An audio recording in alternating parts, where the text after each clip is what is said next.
A very pleasant good afternoon, ladies and gentlemen. Here we are in Four Parts, right across the street from the Four Parts police station.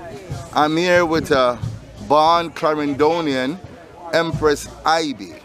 Now, Empress Ibi has been on the trod. I've seen her on many Rastafarian trod.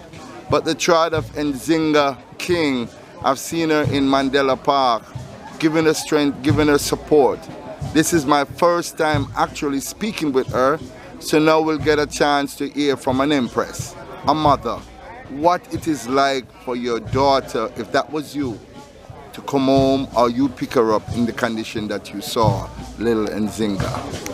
I think I would have felt the same way that Nzinga mother felt. Because when she started to talk about the child, I could feel the hurt, just as if it was my child, you know. So it is our responsibility. It is our child. It's a child born and grown in the order of the Nyabingi. She was christened in the order of the Nyabingi, otherwise sanctified in the order of the Nyabingi. Tell us a little bit about the earlier Empress Ibi, for people who don't know you. The earlier Empress Ibi. Well, the earlier Empress Ibi. That's way back, right? Yes, the earlier. The earlier Empress Ibi is, I mean, it's a growth, right? It's a period, exactly. It's a period of and the growth. reason why I asked you that question, because I see you are Rastafari, yes. And it must have been a difficult task as a young woman back in those days when mommy and daddy see you with your natty and so on. So that's why I'm taking you back into earlier days. Well, you know, as a child born and grown in the church, right, as a Seventh-day Adventist child born and grown in the church, it was no easy passage after accepting the faith. It was no easy passage at all. Because you were born with parents who were not Rastafarian. In a community that people look up to your parents, look up to you, and I mean, you accepting Rastafari, that was like, what? So my business was everybody's business where that was concerned, you know? So it was, you could call it a difficult journey, very difficult journey in terms of family, you know? Because you couldn't persuade them to accept what you accept. And they don't understand why you accept what you accept. And they weren't questioning anything either. You know, it's like, what is this you take on? You know, I mean, what is this all about? This is belittling and all of these things, you know. So that was a difficult period going up into, call it the earliest portion of my tradition. It took time for and liberty for parents to start to accept you for what you are. You know, because over time they get to see them, they were far away from us, but yet they have never heard anything bad happening to us. Nothing happening to me, nothing happening to the children, any kind of a bad thing that should make them feel embarrassed. So after time, after living up to certain standard, I mean loving the way I treading, you know, parents get to understand that I way of life is a very serious one, you know, because and an exemplary one, you know. So that little part of it was a little bit struggling, but it reached a stage where I overcome. Because from parents can come and say, yes, I'm so proud of you, I've seen your king man in many places, I've seen my son-in-law, or whatever they want to call him, in high places, speaking of Rastafari, in defense of Rastafari. So it was a journey up to that moment, you know what I mean, when I could feel the love of parents again, because of our liberty. We have never made them ashamed. Empress Ibi, have you ever experienced any injustice or seen it played out in front of you against your faith or against a fellow Rastafarian? Well, these injustices was from early times because I have children who in their, as a matter of fact, my first two youths were schooled by us at home. Thinking at the time the way Babylon used to be terrible with Rasta, like this is going to be terrible for me to send them out there. But there comes a time when it's primary school and I was to send them out there. The teacher, the first time I approached her concerning the youths at school, I was turned away and I was told that there is no way on planet Earth she would accept my child in school with a thumb on her head. So I said, really, this is where it's at? Well, here comes the time when my child must go to school. So if this is my challenge, that is it. So we took it to the Ministry of Education. Oh, really? Who came in our defense, and a court order was given to us, and that was taken to the school and was given to the teacher. I mean, that was up to the morning when the children should go to school. So they you were actually still not accepted. So you actually took it to court then? No, it did not go to court. Okay. What happened is that that child, you remember that youth earlier who had a problem? Yes, with the elementary, right. Where the little Brother Miguel and other ones were involved in his defense? Yes. Then I think it was a court order of that kind that was sent to us from the ministry, and it was taken to the teacher. And it was the morning when the children should be admitted in school that order was given to her, because she decided that she's not going to accept them. She didn't even spend a time to look at the order. She immediately said accepted. But even though they were accepted, then you know the struggle just started, because you're talking about children in class, and it was two of them with locks among all the others who did not have locks, you know. So it was a very serious challenge. When it wasn't teacher that was discriminating, it was children. So right throughout that period of time, it was frustrating, it was challenging, it was hard. You're inside that house and all your mind is in school. What is happening to my child in school? They would come with the thumb in their hand, they will come with the head wrap in their hand that the child just pulled that off their head. You understand? So it was a struggle straight up into high school. I mean, it was tougher on the first two, you know. After Rastafari, people had us to come out and speak and let them voice be heard on different radio stations. Then a little bit of, you know. Yeah, a softening, a calming down. Yes, but it was very challenging throughout that times. And even since this happened to Nzinga, I can still hear my grandchildren coming home, speaking of discrimination carried out against them in some little way, very technical ways, you know. Yes. It's either teacher or children. So throughout the times, it wasn't no bed of roses. It was a struggle throughout the time.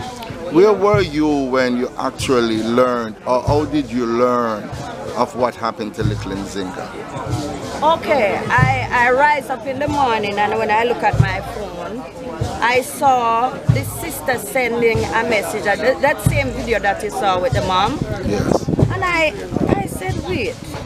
I said, Rasta Ibi, I know this sister, you know, but we haven't seen them for a while, you know. For Nzinga, after sanctification, I never remember seeing her again for a while. Okay, so you've actually met her before? She was blessed in the Nyabingi house. We knew her from she was a baby. Okay. Yes. So this takes a different thing. That this is personal then. You're right. This is family. You know what I mean? Wow. This is Rastafari family. So I said to Rasta Ibi, but wait, this sister look like somebody I know. And he said, what is happening? And I showed him, and he said, yes, send it to my phone. And I did. Then I sent a message to Facebook saying, this sister, kindly get in touch with I and I immediately. Let us eat our food while it is hot. Okay? From thence, we start to deal with it on a certain level. Organizing and so on. Yes, where we get in touch with the parents, get to speak with the child, you know what I mean? And from thence we start to arrange and organize the places and the things that we should do, you know? So it's family, it is our business, you know, it is our responsibility. So we must stand in support and solidarity with the family, you know. Recently, there were allegations in the Star newspaper that little Nzinga spoke with 3 of her friends, and she told them that she was the one who actually cut her hair. But they are fearful, they don't want to come out there in actual hiding. What are those thoughts in your head? Because we know how they put the monkey wrench in, they're always coming up with a distraction, you know, from the truth. What are your thoughts on that? Personally, I'm not perturbed because I know they must be coming with something to say it did not happen. You know, that's Babylon from ever since that's Babylon. But up until the time, I haven't heard anything from the police woman. I'm only hearing people speaking on her behalf, which doesn't make much sense to me. Because if you knew you did not do anything, then you should be speaking from a long time. I'm personally listening to Nzinga. I'm not a judge, but I hear no lie. I hear no lie. Myself. Just observing even the way the locks was cut and everything, I'm not seeing any lie. And until the day when they can prove that it's a lie, then I stand firm to what I stand for. We give thanks. As a mother, what would you recommend now for other young Rastafarian female in terms of like Nzinga, in terms of what happened to her? Because from I see her, there's something spiritual about her, and when I research her name, it goes as far back as to Queen Nzinga, who defeated the Portuguese and create this astronomical effect. So she is fulfilling some historical portion there. Exactly. What do you say about an Nzinga coming from that lineage to the year 2021? Okay, well, as you mentioned, she looked like a very strong person. She's coming from a very strong family background, real Rasta people. Her father is a poet, one that I knew from long time ago, a poet and an intelligent person. You listen to the mom, a very intelligent woman. Very intelligent. You listen to Nzinga, a very intelligent young woman. I would love for Nzinga as much strength as we possibly can in every way we possibly can. Because looking at her, you can see that she's, you know what I mean? So we need as much strength, whether it is financially, whether it, I mean, she have aims, right? And she have objectives. So whatever it is that we can do to ensure that she reach that goal that she desires to, then it is for I and I, just like we are in unity here, come out and to agitate, then we could come together and make it happen for Nzinga. In leaving this beautiful conversation with you, Empress Ibi, where do you want the mansions of Rastafari to be in terms of coming together, being supportive of each other? What are you saying on that? Rastafari coming together as one big race of people? Well, I am 100% with coming together and with oneness. Unity is strength and the ultimate goal. So if I and I not unite, then we won't be getting anywhere. We'll be out here marching every day. We will end up with all kind of problems every day, and we won't have the solution that we're supposed to. So when we can come together, any day that we can come together, I mean article without any kind of anything inside here, and just come out for whatever reason, then we will achieve the goal. Wow. Ladies and gentlemen, a powerful almost 15 minutes talking with Empress Ibi. She's a Clarendonian by birth, and she's here as always to support the struggle of little Nzinga King. It is an honor for me to speak with you. I've always wanted to have this conversation with you, but no better time than the present. Thank you so much. Who you want to give a big shout out to on this blessed day?